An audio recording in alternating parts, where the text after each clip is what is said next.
दोस्तों, मैं शिखा पटेल एक रेकी ग्रैंड मास्टर आप सभी का फिर से स्वागत करती हूँ।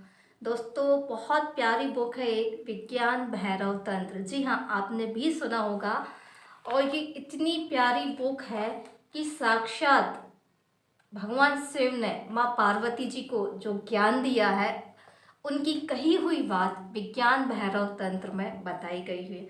मैं चाहती हूँ कि हर एक व्यक्ति को जो मेडिटेशन से जुड़ा है, खासकर वो व्यक्ति जरूर विज्ञान भैरव तंत्र को स्टडी करना चाहिए और उसकी प्रैक्टिस भी करना चाहिए। मैं बहुत लंबे समय से इसकी स्टडी कर रही हूँ और उसको समझने का प्रयास कर रही हूँ, और उसमें जो दी गई विधियाँ हैं उस अलग अलग विधि को मैं करके देख रही हूँ कि इससे क्या अनुभव होता है और कौन सी विधि हमको गहरे ध्यान की ओर ले जाती है।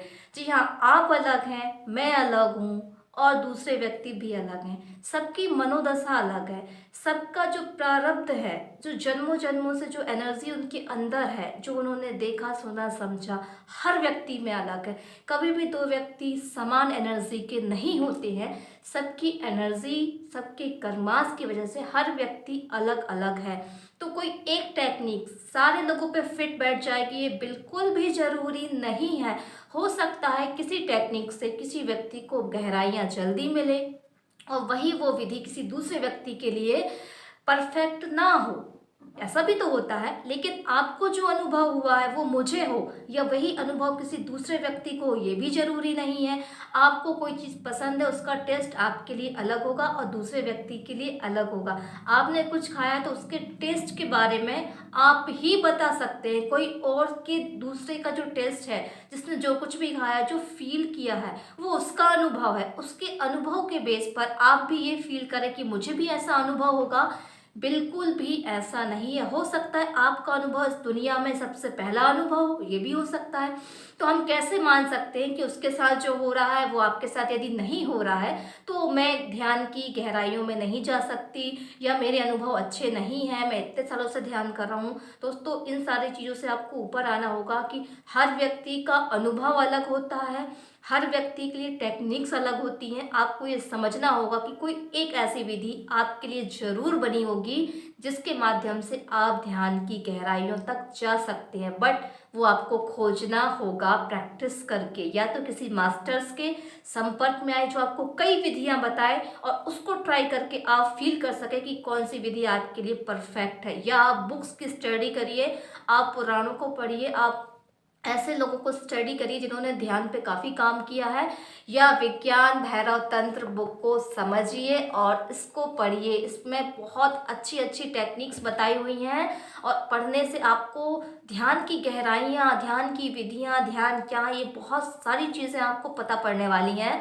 और नहीं तो आप विज्ञान भैरव तंत्र को स्टडी नहीं कर सकते तो आप नीचे कमेंट में लिखिए कि विज्ञान भैरव तंत्र पर मैं पूरी सीरीज़ बनाऊं।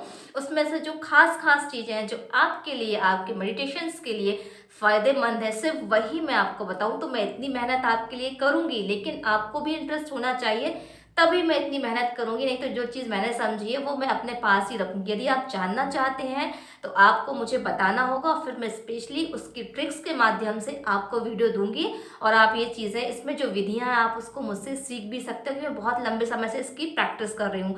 तो मुझे ये चीज़ समझ में आई, हर विधि इंसान के लिए अलग है, सबके अनुभव अलग है। हम किसी दूसरे के अनुभव के पीछे भागते हैं कि मुझे भी ऐसी लाइट दिखेगी, मेरे साथ भी ऐसा होगा, बट ऐसा नहीं है। आप एक अलग एनर्जी है, दूसरे व्यक्ति अलग एनर्जी है, आपके अनुभव दूसरों से बिल्कुल अलग होंगे। आप किसी के अनुभव पे अपने आप को जजमेंट ना करें।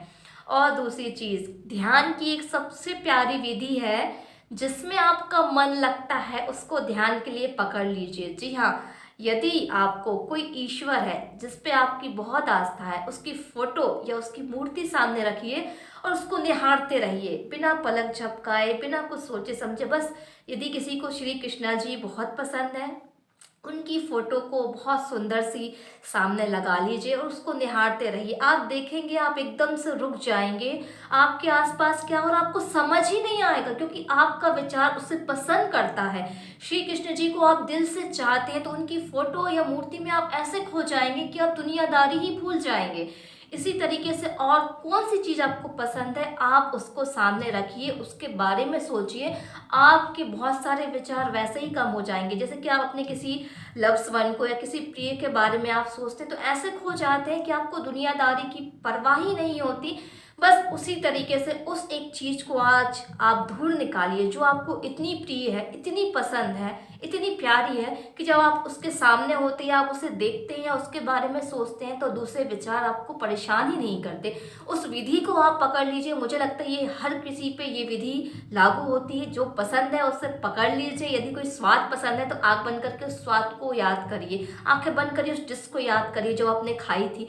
आप देखेंगे कुछ समय के लिए आप थम जाएंगे, इन विचारों से आप ऊपर आ जाएंगे और इसी तरीके से आप एक विचार को पकड़ पाएंगे और बाद में उस एक विचार को भी हम छोड़ देंगे। बट आप हजारों के माध्यम से कम एक दो विचार पर तो आइए। अपनी जो प्यारी चीज़ है उसको सामने रखिए, उसको निहारिए। आप बाकी चीज़ों से पार आ जाएंगे, एक विचार पे टिक जाएंगे। उस पर टिकना ही आपकी गहरी ध्यान में जाने की पहली सीढ़ी है दोस्तों। इसको ट्राई करिए और मुझे नीचे आके लिखिए ये चीज़ आपको, ये विधि कैसे लगी। और आप सीरीज जानना चाहते हैं तो आप मुझे कमेंट में लिखें कि मैं विज्ञान भैरव तंत्र पर एक पूरी सीरीज आपके सामने लेकर आऊँ और आप उससे बहुत कुछ सीखें। धन्यवाद दोस्तों। उम्मीद है जानकारी आपको अच्छी लगी है। अच्छी लगी तो लाइक कमेंट शेयर करें, चैनल को सब्सक्राइब करें। प्रणाम।